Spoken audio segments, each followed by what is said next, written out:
What was the motivation or any inspiration or any circumstance which made you choose the field? I think at my time fashion, we were more creative with it. I think like we dissolve ourselves in the world of glamour.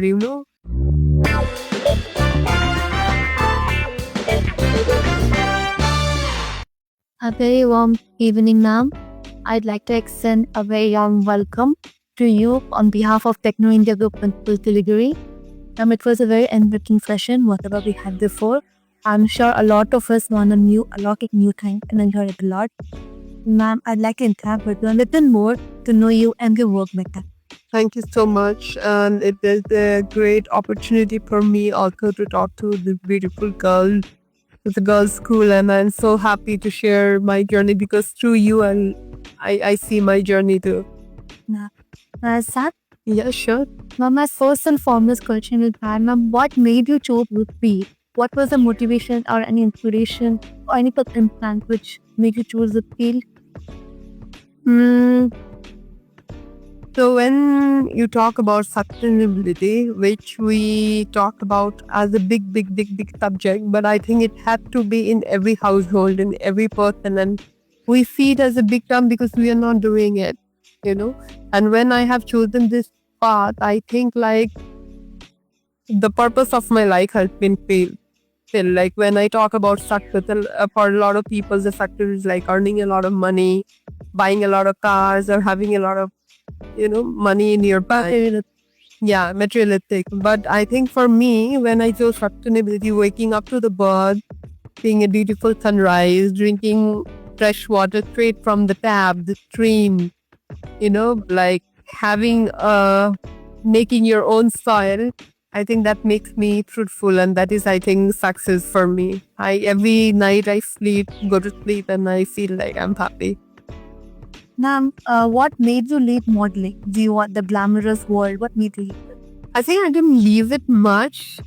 I still do it sometime, but I think like the thing has changed for me. When I used to do modeling before, I'll do any random modeling. Also, it has also given me my identity, and even people has known me, so I'm very grateful to that. But for me right now, I am just coming away from fast fashion and knowing what slow fashion can do to you and having a purposeful life.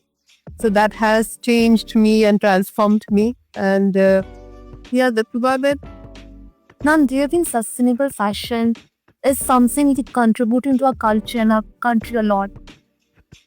I feel like as an Indian, we are very colorful, and our handicraftship has always been very, very wide and vivid.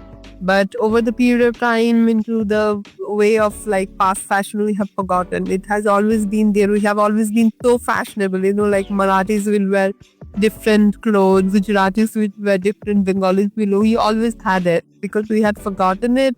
Maybe because of a lot of technology or anything and everything. Our fabrics will always be cotton. So I think sustainable fashion has always been there with us.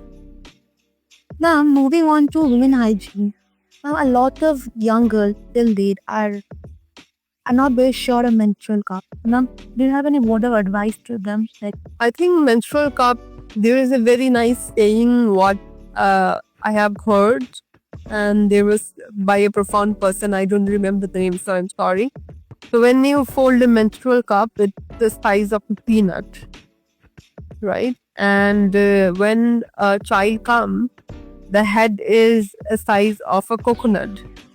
So I think a menstrual cup, like initially it might have a little bit of problem and trouble, but it solves a lot of problem. But if somebody doesn't want to go to a menstrual cup, can there are like other substitute like period panties are there, which is tampons are not again good. You are inserting something which is basically plastic, and there are other things like cotton pads, which there are a lot of things which if you're not happy about, or if you're not used about the menstrual cup, and you can go for these other options.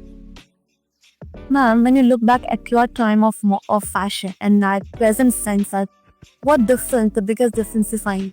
I think at my time, fashion we were more creative, I would say, because we were like lot of choices of gowns and lot of choices of dresses. So we'll always, I remember the first time when I was in Miss Bengal and like we had to choose like 12 meters of garment and then I had to design my own thing and then go to Vedarji, Maftalji, Apiye Silado, and then I made my own flowers and I have put it around. So like the designing event, it is so it was so nice, like in this amount of money you have to do all those things. Our makeups were very less.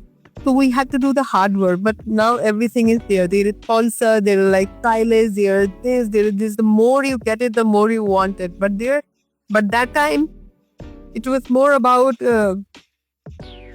like a contestant or a model is doing half of the job.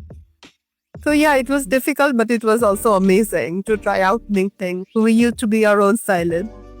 So how was the experience on being Miss Bengal? I was 18 that time and I was the youngest. I think I was 17, they made it 18 because so that I can just do it. And I was the youngest. I was in class 11th or 12th, yeah, because 17 I was in class 12. It was beautiful. It was life changing. The first time I felt like if you wear clothes properly, you do not have to speak.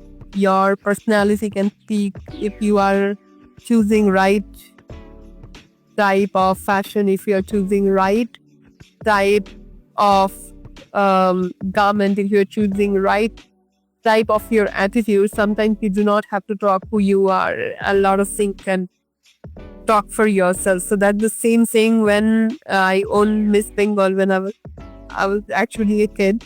It has given me choices. It has empowered me and it has given me options that more than studies, I can also pursue some other career. And the journey has inspired a lot of us today. So I'd like to ask the last question. Sure. How would you inspire, how would you address the aspiring models or young women of today's generation?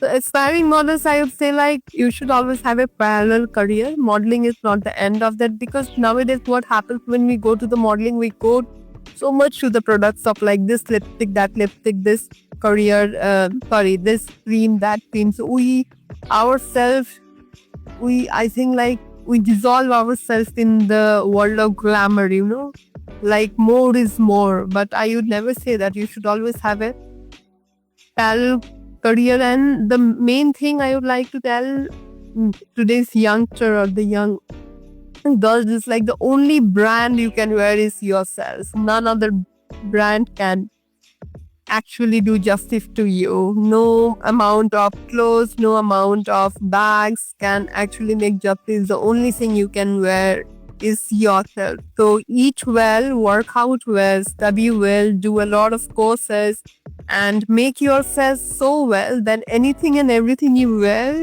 you will look $1 million. Thank you so much. Thank you so much. It was lovely talking to you. Best wishes for your future. Thank you so much.